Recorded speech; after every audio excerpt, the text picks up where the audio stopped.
Hi, Dr. Wright here again from Walnut Creek Animal Hospital in Purcell, Oklahoma.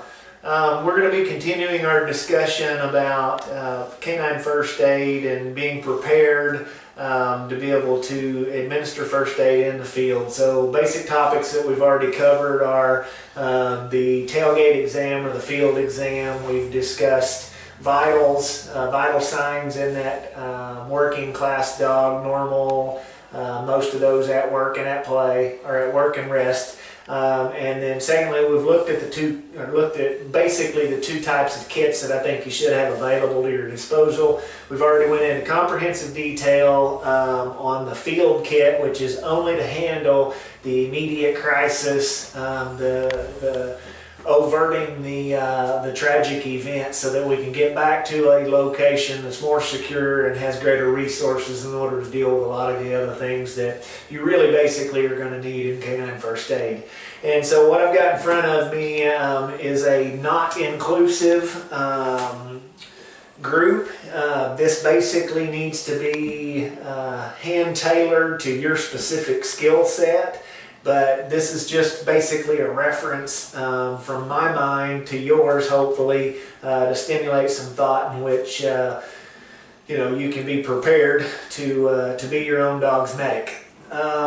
So one of the things that in one of the other videos that we will have talked about is the making of splints. And there's various types of splint making material. You guys know that we can use sometimes dowel rod, PVC, those sort of things to make crude splints. We went through a video to show with just some aluminum rod stock how to make various types of Thomas Schroeder splints for that front leg of that dog, so that and it also works in a hind limb as well. So it just depends on the application, but there's videos that we're going to have in relation. And you can make these up ahead of time, specifically for your dog.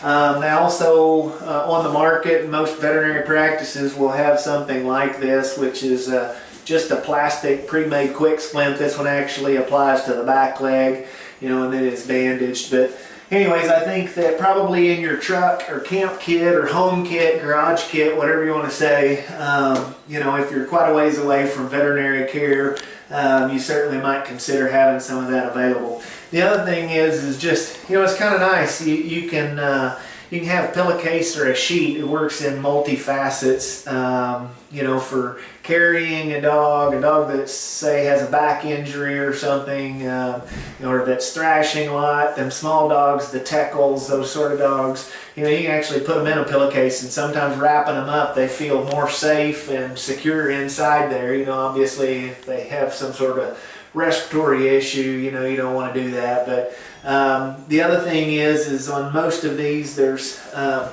built-in handle, so we can tie knots on all four corners, say, of a large sheet, put a big dog on it to be able to get it off the mountain, back to the truck or to the camp. So this sort of stuff is pretty invaluable, but ultimately has multiple purposes. So just moving through my overall list, I think that it's always important to have some sort of e-collar, because you're hopefully going to be able to have the knowledge to be able to take care of some basic needs. And let's say if you do a great job splinting that dog's fracture and you got a day or two before you can get off the mountain or get out of the river bottom, that dog's going to chew that thing off if you don't have a way of keeping him from it. And so things that work well are e-collars and cage muzzles. I would probably try to stay away from muzzles like this. These are soft muzzles. They work great. We use them all the time in the hospital. But for long-term application, they're a little bit snug. The dog can't breathe as well through it as what they can through these devices. So that sort of thing's nice to have around. As we talked about in the field kit, you need bandage material. Well, this is the point in which you're going to have a lot more bandage material. One, because when we put these splints on, it takes a lot more padding, a lot more tape, a lot more gauze. So keep that in mind. So an infinite amount of bandaging material, in those. And so also, a lot of you guys like to either say small lacerations, you like to either sew them back together or staple them back together, so maybe some type of skin closure device that fits your particular skill set. The other thing I like to have, you know, for everyone would just be just a liter of saline and an administration set. So say we take that dog that has gotten overheated and needs fluids, you know, to help cool down. You can administer this stuff subcutaneously or under the skin fairly easy, and it's not a big learning curve. But a lot of this stuff you're gonna, you know, utilize. Hopefully your dog's veterinarian is a good resource, you know, for information. And same way with medication kits. You know, medication kits are kind of limitless.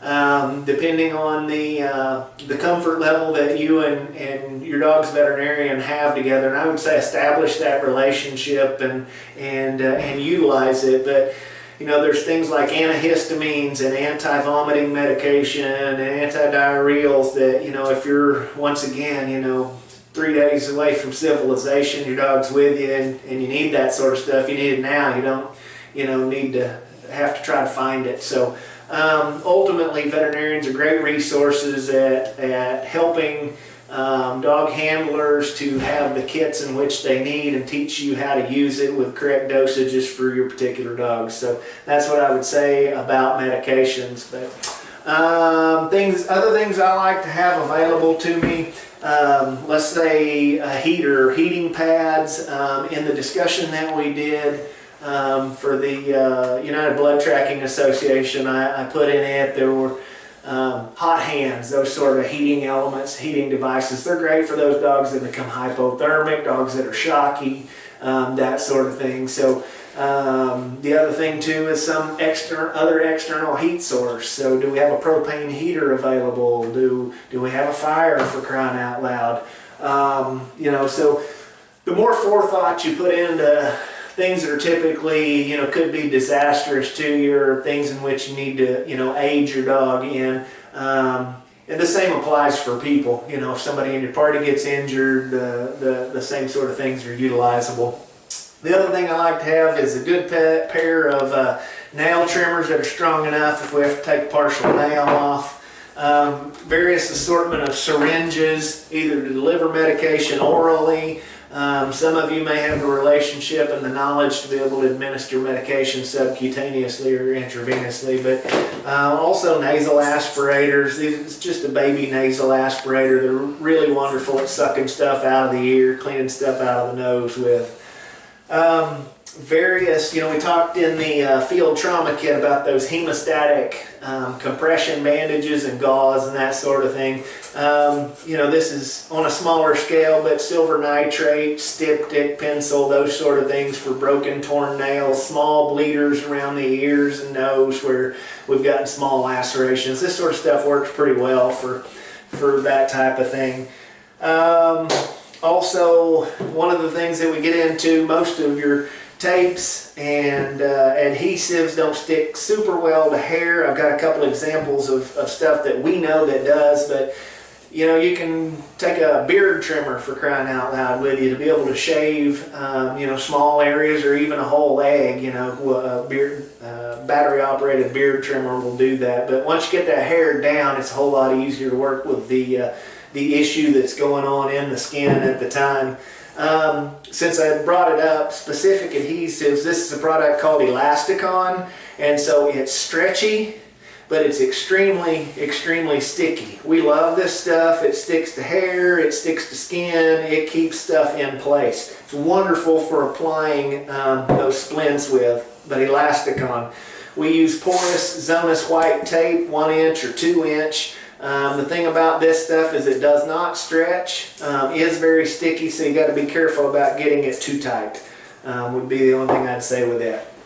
Moving on to other areas, there's a lot of times we have dirty wounds that need to be cleaned, so we need to think along the lines of, do we have a water source available? where we can flush and clean wounds out of, irrigate eyes with saline solution.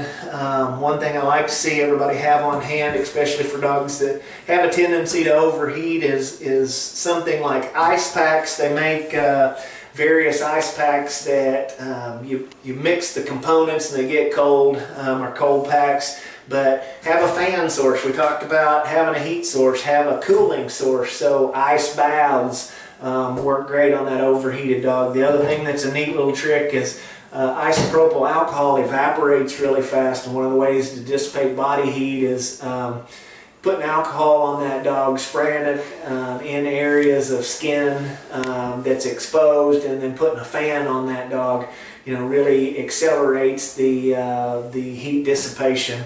So I like to have that around, plus it's good to clean skin with, that sort of thing. Dawn dishwashing detergent or any type of antiseptic scrub is fine as well, for cleaning these wounds out. But once you clean them out of heavy gross debris, of course you need to flush them, dry them real well before you bandage them or put some type of cream or ointment on there, or if you and your veterinarian have worked out a situation where you can have antibiotics available, that sort of thing, then that'll be in this kit. The other thing that you probably need to have is a good light source. In case we need to really look down in that throat or pharyngeal area for foreign bodies, or something like that, or inside the ears, or even just assessing the overall mentation, pupillary light reflex, all of those things. So basically this is just not an all-inclusive list, and it certainly can be tailored to your specific skill set and needs, and I hope you found some of this informative. We will next move to some of the demonstrations about how to utilize some of this equipment. Thanks.